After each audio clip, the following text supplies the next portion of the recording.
The 2002 World Cup, Brazil was on its way to a fifth world title, but got knocked out by England in the quarter-finals.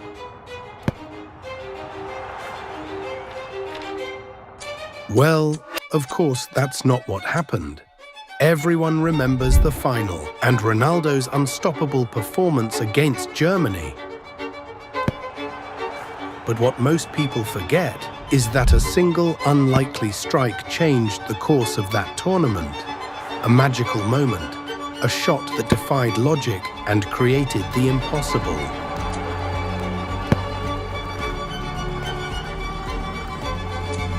This is the story of a player unlike any other, a man who charmed the world with his magic. Like a dance-off between... The man is a footballing god. He's special. That was awesome. Let's talk about Ronaldinho. He danced on the pitch. It's Ronaldinho R10. Before the world applauded him, before he became the face of football artistry, Ronaldo de Assis Moreira was just a skinny kid playing barefoot through the streets of Porto Alegre. He grew up surrounded by football. His father worked as a security guard at a local club, and his older brother, Assis, was a gifted footballer who had already played in Brazil and Europe. It was Assis who first saw it. Watching his younger brother on a futsal court, he noticed something different. Ronaldinho didn't chase the ball like other kids. He controlled it, like the ball belonged to him. As Assis once said, he's different, creative, special, and he was right. At just 7 years old, Ronaldinho was already turning heads. At 13, he did the unthinkable, scoring 23 goals in a single game. He was soon signed into Grêmio's youth academy, where even among Brazil's most promising talents, he stood out. While others followed the coach's orders, he improvised. Where teammates played it safe, he created something unexpected, always smiling, always loose. With a ball at his feet, he turned football into something else, something magical. At 17, he trained with Grêmio's senior squad, and by 18, he made his professional debut. It didn't take long. The dribbles, the goals, the flair.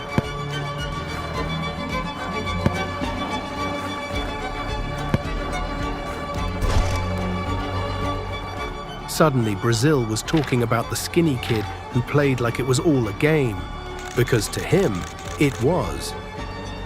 But this was only the beginning.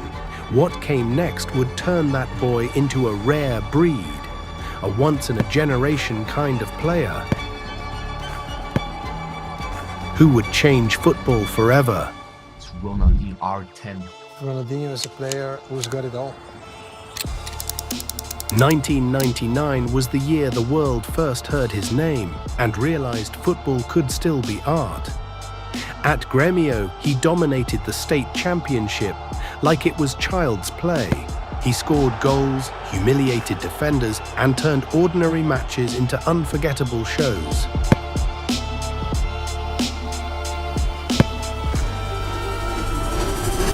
But everything changed on June 26th. At just 19 years old, Ronaldinho made his debut for Brazil's national team in a friendly against Latvia. The press was skeptical. Some said he wasn't ready. He didn't shine, but he didn't disappoint. He played with confidence and assisted Brazil's opening goal.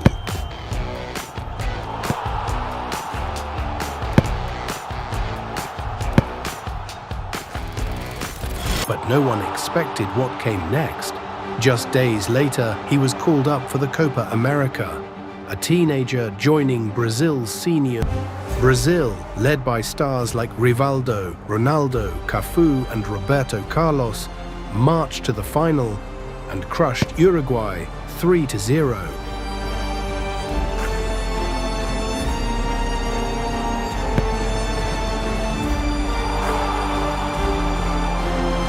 Ronaldinho, just 19 years old, lifted his first trophy with the senior national team. He wasn't the hero, but he was there, and the world was watching.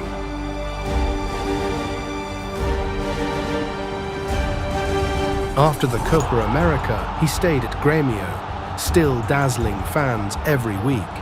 He played with joy, like football was still a game, and maybe that was his secret.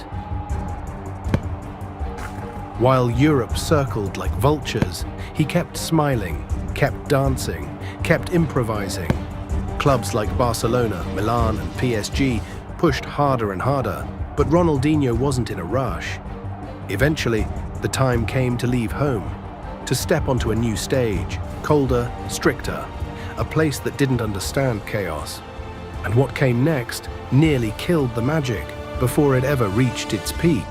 Ronaldinho is a player who's got it all. Ronaldinho is entertainment. He danced on the pitch. In 2001, after months of negotiations, he crossed the ocean.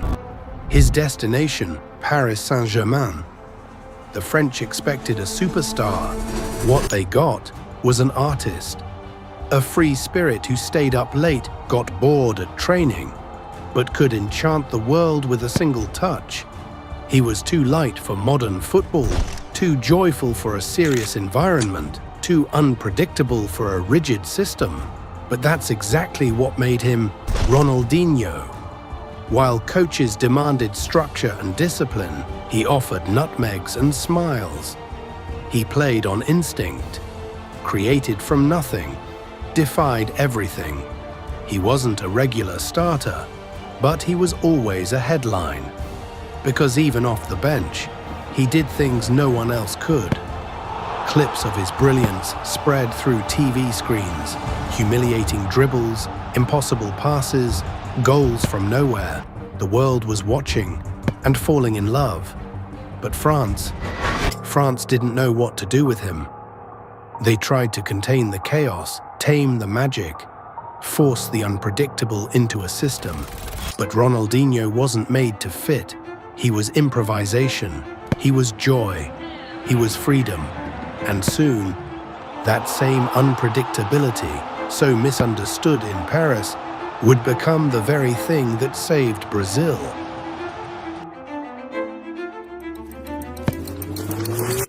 Very creative and had this magic when anything can happen in any moment.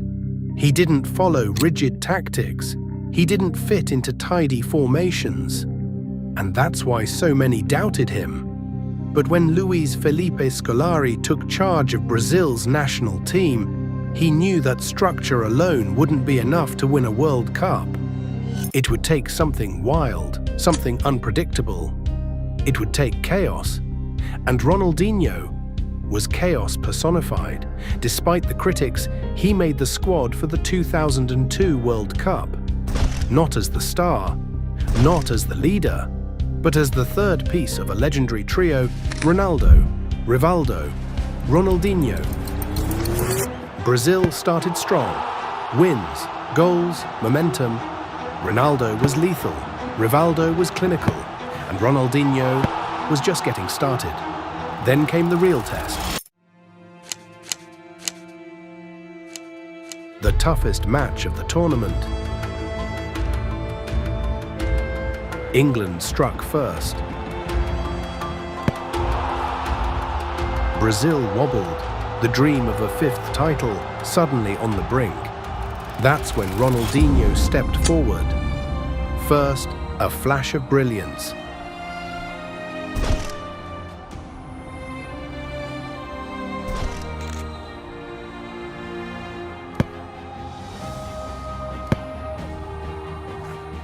But what came next changed everything. Early in the second half, Brazil won a free kick. Far from goal, too far to shoot. Everyone expected a cross. Ronaldinho didn't. He looked up, grinned, and tried the impossible.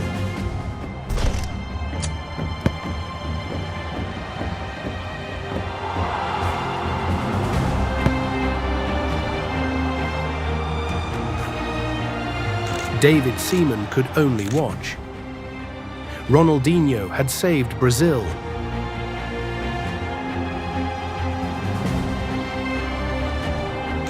Minutes later, he was sent off. Brazil played with 10. They fought, they survived, and they won. That day, he wasn't just the magician, he was the match winner, the difference.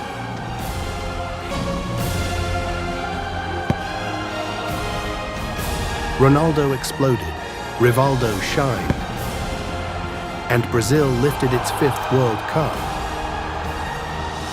But those who watched closely, those who remember, they know, without Ronaldinho's magic, that trophy may never have come home. He arrived as a gamble, he left as a hero, and if that one shot changed Brazil's destiny,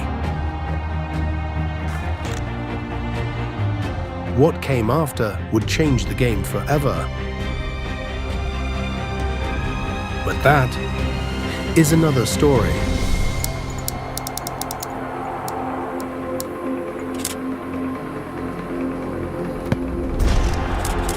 Brazil is crowned world champion for the 5th time. A legendary team. Ronaldo, the phenomenon. Ronaldinho, the magician. Cafu, the tireless captain. But among all these stars, there was a different kind of player. He didn't smile much, he didn't talk much, but when the ball reached his feet, the world fell silent. His football was pure magic, his effort, quiet. And in that World Cup, he was the key piece that led Brazil to its 5th world title. So why does almost no one talk about him? Why did the media forget? How did one of the greatest players in history end up nearly erased from football's memory? This isn't just the story of a historic title, the one that made Brazil the only 5-time world champion. It's the story of a genius, a master of the game who never chased the spotlight, but who changed the course of a nation's history on the pitch.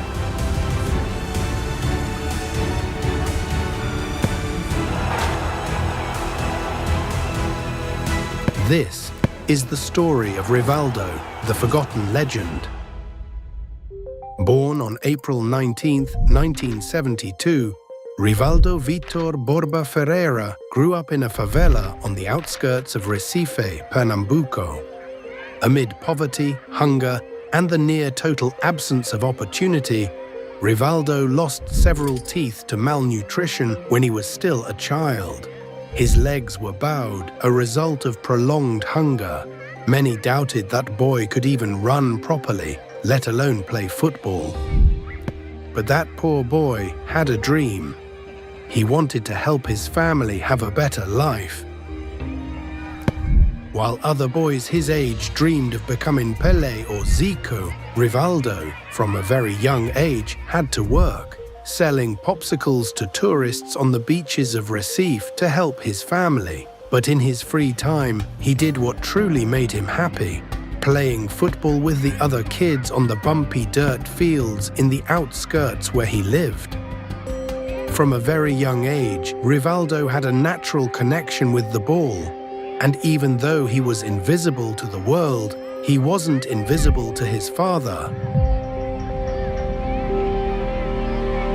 Mr. Romildo, seeing how much his son loved playing football, would always tell him, "One day you're gonna take our family out of poverty."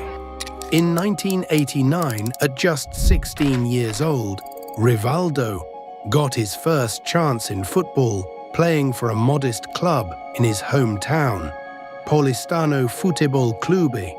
Even though it was a dream for that young boy to finally play for a club, and not just in the rough dirt fields, Paulistano's coaches didn't see much future in him. They thought Rivaldo was too physically weak to become a footballer. But that year, Rivaldo proved them wrong. With the ball at his feet, that skinny kid showed he was different. But just when he was about to sign his first professional contract, something terrible happened.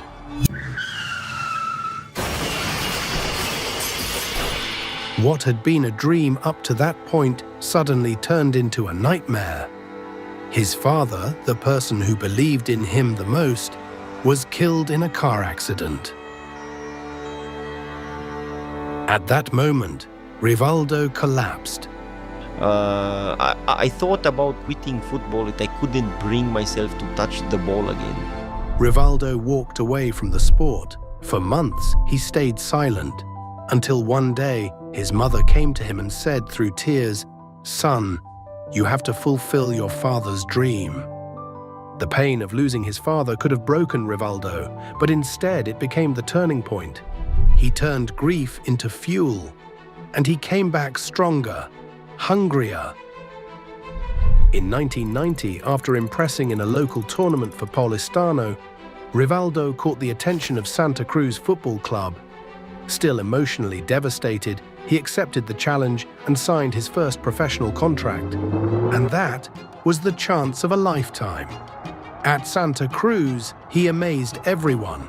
On the field, he was light, magical, and with a great performance in that year's state championship, he helped Santa Cruz win the title. That opened the door to bigger challenges. In 1992, he transferred to Mogi Mirim, where he continued to show he was special, and scored one of the most beautiful goals of his career.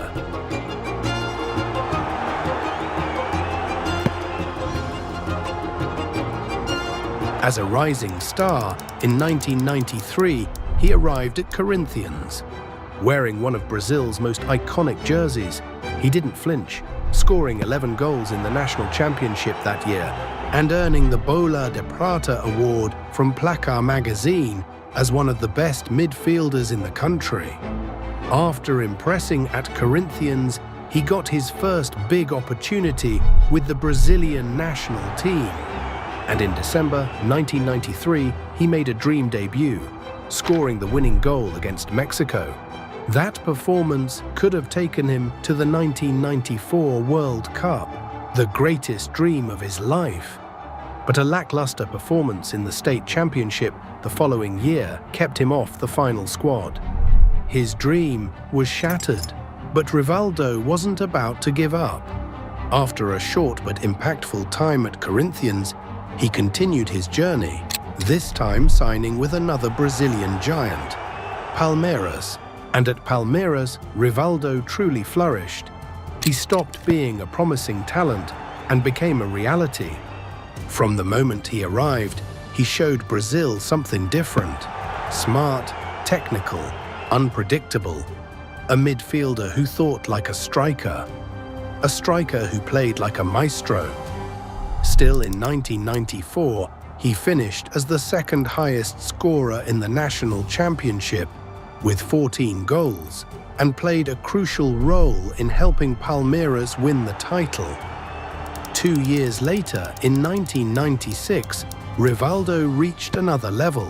He was the star of the São Paulo State Championship, scoring 18 goals and leading Palmeiras through a magical campaign. Alongside Jalminha and Cafu, the team was a spectacle, and Rivaldo was the conductor. The world began to take notice. That same year, he was called up for the Olympic Games in Atlanta. That elusive Olympic gold, a title Brazil had never won, was finally within reach. Brazil's Olympic squad was stacked: Bebeto, Ronaldo, Roberto Carlos, and Rivaldo. They wanted history, and it looked like they would get it. In the semi-finals against Nigeria, Brazil led 3-1. But then, it fell apart. Nigeria equalized in the dying minutes, and in extra time, one single mistake changed everything. Rivaldo lost possession in midfield. Nigeria counterattacked at full speed. Goal, comeback, elimination. Brazil was out. And Rivaldo was branded the villain. The media destroyed him. Fans turned on him. He was called soft, invisible, unfit for the national team. But Rivaldo didn't fade away. That moment was his ignition. In 1996, he moved to Deportivo La Coruña in Spain. After a spectacular season with 21 goals in 41 matches, he caught the football world's attention. Soon, Barcelona came calling, and in August 1997, Rivaldo signed with the Catalan Giants. At Barca, he transformed from an underestimated talent into one of the greatest players on earth. In his debut season, 1997-98, he played a key role in winning both La Liga and the Copa del Rey.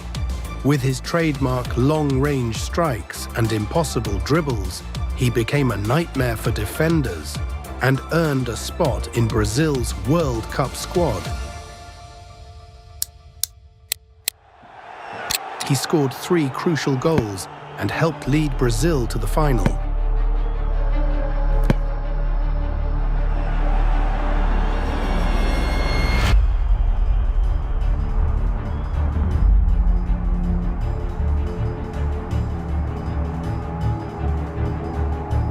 But there, he ran into an unstoppable Zidane. Brazil lost, and Rivaldo's dream had to wait. Back at Barcelona, he returned determined to prove he still had more to give. And in the 1998-99 season, he reached his peak. He scored 24 goals in La Liga, led Barcelona to another league title, and amazed fans with unforgettable performances. The recognition came. In 1999, Rivaldo was named FIFA World Player of the Year, and he also took home the Ballon d'Or. The shy Bortimate dream was still out of reach. From 1999 to 2002, Rivaldo kept delivering. Even with Barcelona in turmoil, lacking big titles, he remained decisive. And in the 2001 season, he gave the world one of the most iconic moments in football history. Barcelona versus Valencia, final match of La Liga. Barca needed a win to qualify for the Champions League. In minutes, with the score tied, he pulled off the unthinkable. That night, Rivaldo proved he wasn't just talent. He was instinct, he was ice, he was heart. Meanwhile, with the Brazilian national team, things weren't easy. Brazil was inconsistent. Coaches came and went, systems changed. So did the players. Qualifying for the 2002 World Cup was far from smooth. And when Luis Felipe Scolari took charge, many names were put under the microscope. But one name was never in question: Rivaldo. He wasn't the loudest, he wasn't the flashiest, but he was the most consistent. Quiet, cold, deadly. Brazil arrived with doubts surrounding them, but it only took a few minutes for Rivaldo to show he was ready.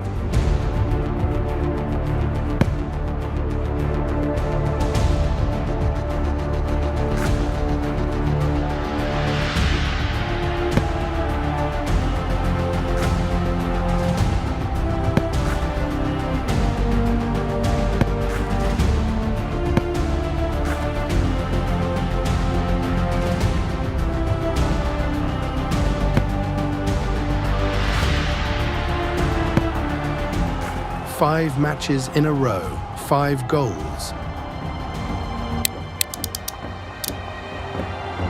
That night, Rivaldo had the chance to rewrite his story.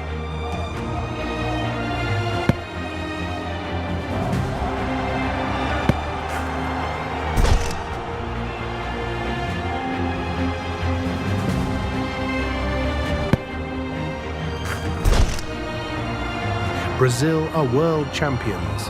Again. Rivaldo seals his redemption 4 years after seeing his dream fall apart in Paris. A world champion. No spotlight, no exaggerated celebration, just a quiet smile. Exactly as he always was. Silent, deadly, immortal.